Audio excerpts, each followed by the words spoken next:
مسلمانوں کی زمین کو ہڑپ کرنا چاہتے ہو، حرام کھانا چاہتے ہو، اس لیے ان اوقاف کو ہڑپ کرنا چاہتے ہو۔ اسی دلی کے اندر 33,000 مسلمان شہید کیے گئے اور لال قلعے سے لے کر جامع مسجد تک درختوں کے اوپر ان کی لاشوں کو لٹکا دیا گیا۔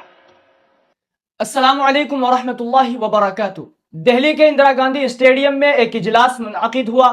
حضرت اقدس مولانا سید ارشد مدنی دامت برکاتہم کی صدارت میں، جس میں جمعیت علماء ہند کے بڑے ممبران اور اکابر علماء نے شرکت کی اور ملک کے ہر کونے سے ہر فرقے کے لاکھوں مسلمان وہاں پہنچے۔ حضرت مولانا سید ارشد مدنی دامت برکاتہم نے فلسطین کے مسئلے پر بات کرتے ہوئے حکومت کو دو ٹوک کہا کہ اگر آپ فلسطین کے مسلمانوں کے قتل پر خوش ہیں اور آپ یہ کہتے ہیں کہ ہماری فوج اسرائیل کے ساتھ لڑ رہی ہے اور لڑے گی تو پھر کھل کر کے کہیے، اور اگر ایسا نہیں ہے تو پھر اپنا دامن پاک کیجیے۔ حضرت والا نے وقف بورڈ کے مسئلے پر بات کرتے ہوئے کہا کہ ملک میں 400 سے 500 سال پرانی مسجدیں ہیں، کہاں سے اتنے پرانے دستاویزات پیش کریں گے؟ حکومت زبردستی مسلمانوں کی زمینوں کو ہڑپنا چاہتی ہے۔ حضرت والا نے بلڈوزر ایکشن پر بھی زبردست خطاب فرمایا۔ بلڈوزر سے گرنے والے مکانات 95% ملک بھر میں مسلمانوں کے ہیں۔ غلطی کسی ایک کی ہوتی ہے اور آپ پورا مکان توڑ دیتے ہیں تو بیوی بچے ماں باپ کہاں جائیں؟ اور حضرت والا نے مسلمانوں کی قربانیوں کو یاد دلاتے ہوئے کہا کہ لال قلعے سے لے کر جامع مسجد تک جتنے بھی پیڑ ہیں سبھی پر ہمارے علماؤں کی لاشیں لٹکی ہوئی تھی۔ 33,000 علماؤں کو شہید کیا گیا۔ حضرت والا نے ملک و ملت، دین و شریعت، ہر طرح کے مسائل پر بے باک خطاب فرمایا، جس میں تقریباً لاکھوں سے زیادہ مسلمان وہاں پہنچے ہوئے تھے۔ حضرت والا دامت برکاتہم نے حکومت کو بھی دیگر لوگوں کو بھی آگاہ کیا کہ ملک میں بھائی چارے کو آگ لگائی جا رہی ہے، فرقہ پرست طاقتیں مسلمانوں کے لیے اس ملک کو جہنم بنا رہی ہے، مسلمانوں پر ظلم ہو رہا ہے، مسلمانوں کے ساتھ ناانصافی ہو رہی ہے، قانون کا گلا گھونٹا جا رہا ہے۔ حضرت والا دامت برکاتہم نے تمام تر باتیں پیش کی ہیں جو ہم سب کو سننی چاہیے۔ اس کے مدرسے کو دفن کر دیا گیا، اس کو دلی بدر کر دیا گیا، لیکن یہ مسلمان ایسے نہیں تھے جو کسی ملک کے پیسے یا اس کی سطوت اور اس کی طاقت کے سامنے سر جھکا دیتے۔ جو انہوں نے اپنا موقف اختیار کیا تھا پتھر کی چٹان کی طرح، اسی طرح اس موقف کے اوپر کھڑے رہے۔ سب سے پہلا جہاد سن 1932 کے اندر ہوا، ہندوستانی لوگ تو جانتے بھی نہیں، اور اس کے اندر لوگ مر گئے، ختم ہو گئے۔ شاہ عبدالعزیز صاحب کے رشتے کے، ان کے قریب، ان کی اولاد میں شاہ اسماعیل شہید اور رائے بریلی کے شاہ احمد شہید، دونوں کے دونوں ختم ہو گئے، شہید ہو گئے بالا کوٹ کے میدان میں، لیکن پیچھے نہیں ہٹے۔ وہ لوگ جو بچ کر آئے تھے سن 1857 میں پھر جہاد کر دیا، اور اس کے اندر صرف اسی دلی کے اندر 33,000 مسلمان شہید کیے گئے اور لال قلعے سے لے کر جامع مسجد تک درختوں کے اوپر ان کی لاشوں کو لٹکا دیا گیا۔ یہ مسلمان کی تاریخ ہے، علماء کی تاریخ ہے۔ بتائیں کون ہے جس کی زندگی کے اندر یہ تاریخ مل سکتی ہے؟ میں کہتا ہوں، لاکھوں آدمی کے سامنے کہتا ہوں، کوئی مائی کا لال ہے جس نے اس ملک کی اس طرح خدمت کی ہو جس طرح مسلمان علماء نے خدمت کی ہے؟ میرے بھائی، جمعیت علماء انہی مجاہدین کی بنائی ہوئی جماعت ہے، ہم تو ان کے جوتے سیدھے کرنے والے ہیں۔ ہمارا کیا کام ہے؟ ایک ہی کام ہے کہ انہوں نے جو جمعیت کی بنیاد کے اندر ہندو مسلم اتحاد اور ملک کے ہر بسنے والے کو ایک پیغام دیا تھا پیار و محبت کا، ہم اسی پیغام کو لیے بیٹھے ہوئے ہیں۔ ہمارا کام صرف اتنا ہے، دنیا توڑنا چاہتی ہے، حکومتیں برباد کرنا چاہتی ہیں، فرقہ پرست ذہنیت آگ لگانا چاہتی ہے، یہ نعرہ دینا چاہتی ہے کہ ہندو الگ، سکھ الگ، مسلمان الگ۔ ہم کہتے ہیں نہیں، ہندو مسلم سکھ عیسائی بھائی بھائی۔ یہ ہمارا پیغام نہیں ہے، ان بزرگوں کا پیغام ہے جنہوں نے پھانسیوں کے تختوں کو چوما، اپنے اس ملک کے لیے چوما ہے، اس کی آزادی کے لیے چوما ہے۔ اس ملک کے اندر یگانگت اتحاد، جس کو آج آگ لگایا جا رہا ہے، ہمارے بزرگوں نے کے لیے چوما ہے، اس کی آزادی کے لیے چوما ہے۔ اس ملک کے اندر یگانگت اتحاد، جس کو آج آگ لگایا جا رہا ہے، ہمارے بزرگوں نے اسی اتحاد کے لیے اپنی قیمتی جانوں کو قربان کیا ہے، اور ان کا مقصد یہ تھا کہ ملک آزاد ہو جائے، حکومت ایسی بننی چاہیے جو حکومت سیکولر حکومت ہو، کسی کا حق نہ جائے۔ کانگریس اس لیے نہیں بنی تھی، یہ 1803 کی آواز ہے کہ ملک غلام ہو گیا، جہاد کرنا فرض ہے۔ کانگریس کا تو وجود بھی نہیں تھا، کانگریس تو 28 دسمبر 1985 کو بنی ہے، اور اس کا پہلا اجلاس بمبئی کے اندر ہوا ہے۔ آپ لوگ سمجھیں اس کو، کانگریس ملک کو آزاد کرانے کے لیے نہیں بنی تھی، کانگریس کی تجویز موجود ہے۔ وہ کہتے ہیں کہ ہندو مسلم ملک کے بسنے والوں کی اس جنگ و جدال سے دو جہاد، سن 32 کا 1857 کا، اس جہاد کے نتیجے میں جو برطانیہ کی حکومت اور ہندوستان کی حکومت میں دوری پیدا ہو گئی ہے، کانگریس کا مقصد تھا کہ اس دوری کو ختم کر دیا جائے، ملک کو اپنے گردن سے زنجیر غلامی کی نکال کر توڑ دیا جائے، کانگریس کا مقصد نہیں تھا۔ میں آپ سے کہتا ہوں یہ بات ہے، اور کانگریس کی تجویز میں موجود ہے، کوئی اس کی تردید نہیں کر سکتا۔ کسی نے حضرت گنگوہی رحمت اللہ علیہ سے پوچھا کہ ایک جماعت بنی ہے جو ہندوؤں نے بنائی ہے انگریز کے ساتھ مل کر، کیا مسلمان اس جماعت میں شریک ہو سکتا ہے؟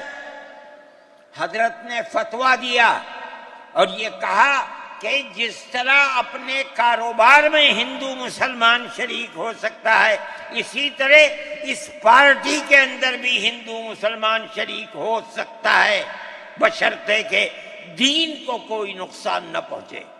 اس فتوے کا نام ہے نصرت الابرار، جو پرانی مکتبیں ہیں، لائبریریاں ہیں، یہ آج بھی وہاں موجود ہے۔ یہ صرف فتویٰ نہیں ہے، یہ اس لیے ہے کہ یہ اشارہ ہے کہ مسلمانوں کو کانگریس کے ساتھ شریک ہونا چاہیے، اور کانگریس کے اس نظریے کو بدلنا چاہیے، کانگریس کے اندر مستقل غلامی کی زنجیر کو توڑنے کے لیے اور انگریز کے ساتھ جہاد کرنے کے لیے تیار کرنا چاہیے۔ مسلمان جوق در جوق اس کے اندر شریک ہوئے، کانگریس کے اس نظریے کو بدل دیا اور کانگریس کو ملک کی آزادی کے لیے کھڑا کر دیا۔ یہ مسلمان کا، علماء کا، جمعیت علماء کا کردار ہے۔ کوئی مانے نہ مانے، تاریخ میں لکھی ہوئی چیزیں ہیں، ہم سے پوچھے ہم وہ تاریخ کی لکھی ہوئی چیزیں دیں گے۔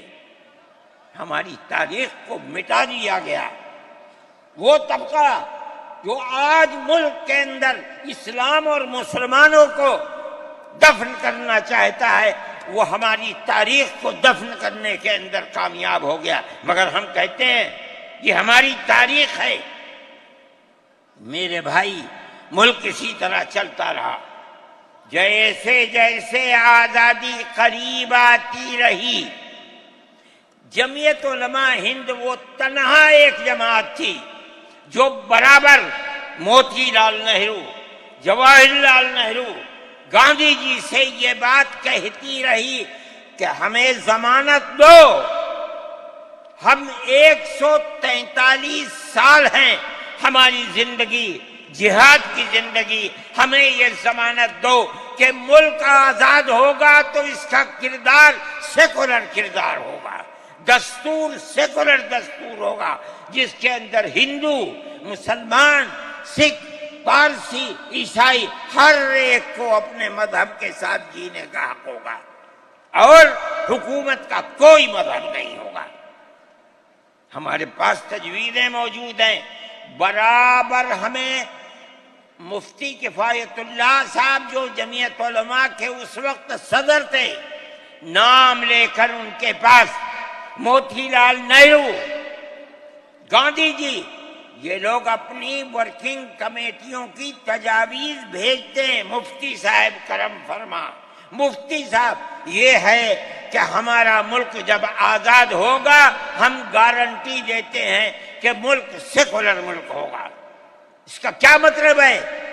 ہمارا کردار، ہمارا مذہب، ہمارا وقت، ہر چیز آزاد رہے گا. مسلمان جس طرح چاہے گا اپنی زندگی گزارے گا، اپنے مذہب کو سینے سے لگا کر زندگی گزارے گا. میں یہ بات صرف ہوائی نہیں کہہ رہا ہوں، آپ غور سے اس تحریر کا ایک ایک لفظ سنیں. ہری پور ضلع سورت کا اجلاس عام جو 19، 20، 21 فروری 1938 میں، 47 میں ملک آزاد ہوا، یہ اجلاس 1938 میں، اس سے بھی 9 سال پہلے، یعنی آج کے مقابلے میں 80 سال پہلے یہ اجلاس ہوا تھا. اس کے اندر تجویز دیکھیے آپ. ورکنگ کمیٹی نے 1937 میں اپنی کلکتے کی میٹنگ میں اقلیتوں کے حقوق پر جو تجویز پاس کی تھی اسے یہ کانگریس منظور کرتی ہے. اس وقت کی بات ہے، اور نئے سرے سے اعلان کرتی ہے کہ ہندوستان کی اقلیتوں کے تمدنی، مذہبی اور لسانی حقوق کی حفاظت کرنا کانگریس کا پہلا فرض اور بنیادی پالیسی ہے، تاکہ حکومت کی کسی بھی ایسی اسکیم میں جس میں کانگریس شریک ہو، اقلیتوں کو ترقی اور نشو و نما کا زیادہ سے زیادہ موقع مل سکے. آپ الفاظ پر غور کیجئے، اور وہ قوم کی سیاسی، اقتصادی اور کلچرل زندگی میں پورا حصہ لے سکے. اس کے بعد اس بنیاد پر مسلمانوں کو مطمئن رہنا چاہیے کہ آزاد ہندوستان کی حکومت میں ان کا مذہب، مذہبی فرائض، اذان، نماز، جمعہ، عید، روزہ، حج، زکوٰۃ، مذہبی تبلیغ، مساجد، مقابر، قربانی، مذہبی جلوس، مذہبی جلسے وغیرہ جملہ مذہبی رسوم اور مذہبی ادارے محفوظ ہوں گے. اور اسی طرح ان کی تہذیب و تمدن، ان کے تعلیمی ادارے، خانقاہیں، امام باڑے، عیدگاہیں، تکیے، کربلائیں، آثار قدیمہ، اوقاف وغیرہ سب محفوظ ہوں گے. اور اسی طرح ان کی زبان، ان کی شاعری، رسم الخط وغیرہ سب کے سب آزاد اور محفوظ ہوں گے، کسی پر کوئی رکاوٹ اور قید نہ ہوگی. جو میں آپ سے کہہ رہا ہوں آپ دیکھیے یو پی کانگریس کا شائع کردہ election board National Herald press Lucknow 1946 کے اندر شاید 10 فروری ہے جو میں نے نقل کیا ہے، وہ مٹا ہوا سا تھا، اس کے اندر یہ بلیٹن شائع ہوا ہے۔ میں کہتا ہوں کہ ہندوستان کی جمعیت علماء کے بار بار کھچوکے لگانے پر وعدہ کرو کہ ملک سیکولر ملک ہے، وہ وعدہ کرتے چلتے ہیں۔ میں آج آپ سے پوچھتا ہوں کہ اس میں سب سے پہلی چیز ہے کہ مسلمانوں کا مذہب اور مذہبی فرائض محفوظ رہیں گے۔ آج میں پوچھتا ہوں، ملک کی آزادی کو 70-80 سال ہو رہے ہیں، بتائیے کیا محفوظ ہے مسلمانوں کا؟ آپ مذہب محفوظ ہے مسلمانوں کا؟ کیا آپ نے مسلمان مذہب کا مسئلہ قرآن و حدیث سے ثابت ہے؟ آپ جو کچھ کر سکتے تھے آپ نے نکاح اور طلاق کے اندر کر دیا، مذہب کا محفوظ ہے؟ آپ کی حکومت اتراکھنڈ میں ہے، آپ یکساں سول کوڈ، یعنی کوئی تعلق مسلمان کا مذہب سے نہیں ہوگا، گورنمنٹ جو قائم کرے گی اس کے اوپر مسلمان کو چلنا ہوگا۔ کہاں کا سیکولرزم ہے؟ کیا مسلمان اس پر اطمینان کر سکتا ہے؟ آپ کی زندگی اور آپ کی حکومت کا بنیادی ناپاک پتھر یہ ہے کہ مسلمان کو اپنے مذہب سے آپ دور کر دیں۔ کیا آپ اسے قبول کریں گے؟ یہ آج کی حکومت کا یہ مسئلہ ہے۔ مذہبی فرائض کہاں کے آپ زندہ رہ گئے؟ آج آپ نے مسئلہ بنایا ہے کہ اتراکھنڈ کی ریاست اور شہروں کے اندر مسلمان جو 50 سال سے آباد ہے، آباد بھی نہیں رہ سکے گا۔ یہ آپ کا کردار ہے، یہ تصویر ہے اور ناپاک تصویر ہے، ہم کہتے ہیں۔ جس تصویر کو آپ پیش کر رہے ہیں یہ تصویر سیکولر دستور کی تصویر نہیں ہے۔ ہمارا آج کا یہ کنونشن سیکولر دستور کی حفاظت کے لیے ہے۔ کہاں ہے جی؟ کیا کر رہے ہو؟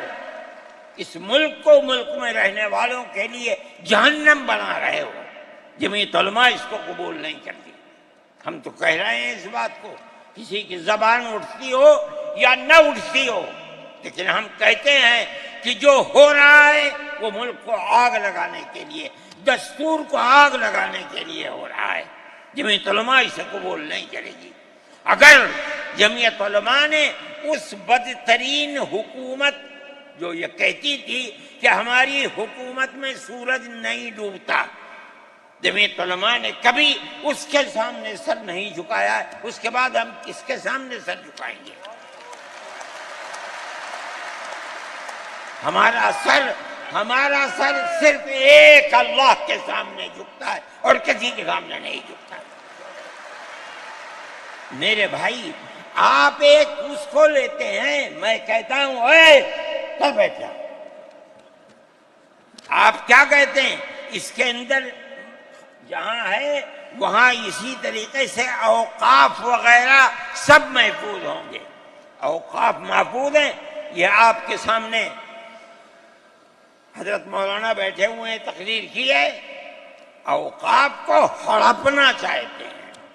ہماری مسجدیں اسی دلی کے اندر 400 500 سال کی مسجدیں ہیں، جس میں جمعیت علماء کا دفتر بنا ہوا ہے، عبد النبی اکبر کے زمانے کی مسجد ہے۔ اور کتنی مسجدیں ہیں جن کے پاس اوقاف، اللہ اکبر، لاکھوں کروڑ کے اوقاف ہیں۔ جونپور میں جا کر کے دیکھو کیسی مسجدیں ہیں، دلی کے قرب و جوار میں دیکھو کتنی بڑی بڑی مسجدیں ہیں۔ ہندوستان کا وہ طبقہ جو ان مساجد کے اوقاف کو ہڑپ کرنا چاہتا ہے، کہتا ہے اگر کسی وقف زمین یا مسجد یا کسی بھی چیز کے کاغذات وقف کے نہیں آئیں اس کو وقف نہیں مانا جائے گا۔ کون 500 سال پرانے کاغذات لا کر کے پیش کر دے گا؟ قانون یہ تھا کہ جو مسجد بنی ہے، جو وقف پر بنتی ہے وہ وقف ہے۔ آپ کو کیا درد ہے کہ آپ اس وقف کو ختم کرتے ہیں؟ اس کا مطلب ہے مسلمانوں کی زمین کو ہڑپ کرنا چاہتے ہو، حرام کھانا چاہتے ہو، اس لیے ان اوقاف کو ہڑپ کرنا چاہتے ہو۔ ہم اس کو قبول نہیں کرتے۔ اوقاف ہمارے آباء و اجداد کے کیے ہوئے ہیں، اوقاف اللہ کی ملکیت میں دیے ہوئے ہیں، مسجدیں بنی ہوئی ہیں، آپ ان کی حفاظت کیجئے، اس لیے کہ ہم اس ملک کے رہنے والے ہیں، ہم باہر سے آئے ہوئے نہیں ہیں۔ اگر ہندو گوجر ہے مسلمان بھی گوجر ہے، اگر ہندو جاٹ ہے مسلمان بھی جاٹ ہے، اگر ہندو راجپوت ہے مسلمان بھی راجپوت ہے۔ جاؤ دیکھو کشمیر کے اندر، اگر ہندو برہمن ہے مسلمان بھی برہمن ہے۔ ہم اسی ملک کے رہنے والے ہیں۔ کسی کو اچھا لگا یہ مذہب، وہ اس مذہب میں چلا گیا، کسی کو یہ مذہب اچھا لگا وہ اس مذہب میں چلا گیا۔ کیا مذہب کی بنیاد پر اس ملک کے اندر آپ ہمیں جینے کا حق نہیں دیں گے؟ ہم اپنے جینے کا حق کو لیں گے۔ آپ نے جس سیاست کو اختیار کیا، آپ 2 الیکشن پہلے دیکھیے کس قوت کے ساتھ بی جے پی آئی تھی۔ آپ نے جس پالیسی کو اختیار کیا، سیکولرزم کو آگ لگانی چاہیے، اس کا نتیجہ اس الیکشن میں کیا ہوا؟ بی جے پی ہار گئی۔ میں کہتا ہوں کہ اگر چندرا بابو نائیڈو کی بیساکھی نہ ہوتی اور ادھر نتیش کمار کی بیساکھی نہ ہوتی تو بی جے پی گورنمنٹ نہیں بنا سکتی تھی۔ کیوں ہوا؟ وہ جو 14 سال پہلے اتنی قوت کے ساتھ آئی تھی کہ لگتا تھا کسی دوسری جماعت کا چراغ ہی نہیں جل رہا ہے، وہ چراغ آج بجھ کیسے گیا؟ اس پالیسی کی وجہ سے۔ ملک کی پالیسی اگر بھائی بھائی کی ہوگی ملک زندہ رہے گا۔ ایک باپ کی اولاد 5 4 3 اگر پیار و محبت کے ساتھ رہیں گے وہ گھر آباد رہے گا، اگر دشمنی ہوگی سب برباد ہو جائیں گے۔ ہماری یہ پالیسی ہے کہ ہندو مسلمان سکھ عیسائی سب ایک دوسرے کے ساتھ بھائی بھائی ہیں۔ آپ اس پالیسی کو کیوں مخالفت کرتے ہیں؟ ہم اسی طرح چلتے ہیں۔ جمعیت علماء ہند کا یہی کردار ہے، جمعیت علماء ہند آج بھی یہی کرتی ہے۔ میں نے ابھی چند مہینے ہوئے میوات کے اندر لوگ لٹ گئے، پس گئے، ان کو جمع کیا۔ ہم نے ان سب کو 1 لاکھ یا 2 لاکھ روپئے دیے جا کر کے، مسلمان بھی تھے ہندو بھی تھے، ہم نے ان کو دیا، وہ خوش ہو گئے۔ ہم ہر سال تقریباً 1.5 کروڑ روپئے دیتے ہیں بچوں کو جو پڑھنے والے ہوتے ہیں، جو غریب ہوتے ہیں، اونچی تعلیم کے لیے۔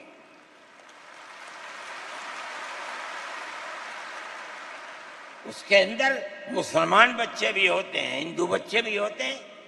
جمعیت علماء ہر ایک کی مدد کرتی ہے۔ بنیاد نہ بنائیں اور وہ جو گھروں سے باہر نکلے ان پر نقض امن کی بنیاد۔ آج بنگلور کے اندر جو یہ واقعہ 3 سال پہلے ہوا تھا، جو کرنے والا تھا وہ آزاد پھر رہا ہے، اور میں سمجھتا ہوں کہ 63 یا 64 لوگ 3 سال سے جیلوں کے اندر پڑے ہوئے ہیں، صرف اس لیے کہ جو نقض امن کرنے والا ہے اسے تو آپ نے آزاد چھوڑ دیا، اور جو احتجاج کرنے والے تھے ان سے آپ کو جیل میں بھر دیا۔ ہم اس چیز کو اس ملک کے امن کے خلاف سمجھتے ہیں۔ میرے بھائی، بلڈوزر چلانا یہ بھی ایک چیز تھی۔ آپ قانون کے خلاف ہونے پر بلڈوزر چلاتے ہیں، چاہے ہندو کا گھر ہو، چاہے مسلمان کا گھر ہو، چاہے عیسائی کا گھر ہو، ہم اسے بھی برا سمجھتے ہیں۔ آپ نوٹس دیجئے، چند دن کی مہلت دیجئے، کل آپ نے نوٹس لگایا آج لگا دیں،